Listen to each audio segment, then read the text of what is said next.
full-time employee, and part-time business owner.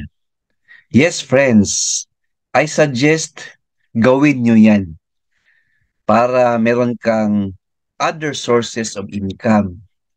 Opo, hindi lang full-time job. Kasi po, in reality, if employee lang po tayo, maliit lang po yung sweldo natin, right? So, kailangan dagdagan natin yung income natin by way of creating a small business. To give you an inspiration and motivation, allow me to share my small business. Ito po. Number one, commercial space for rent. Yes, meron tayong tatlong space wherein ang renters natin are meat shop, water refilling, and karinderya. Yan, meron na tayong income dyan. Number two, tables and chairs rental. Number three, sports business. Opo, meron tayong chess club na maliit. Then recently, darts and billiard soon. Number four, content creation. Yan, YouTube. So, meron tayong YouTube channel. So, may income na tayo konti.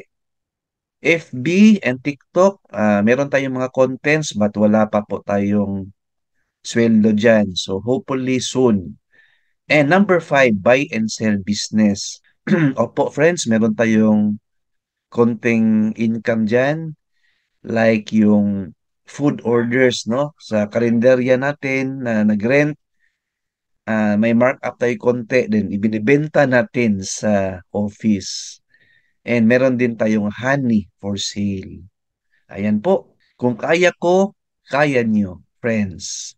So, it's time na magdiskarte tayo para meron tayong other sources of income. As a result, meron tayong active income and passive income. Right? Points to ponder, friends. To thumbs up.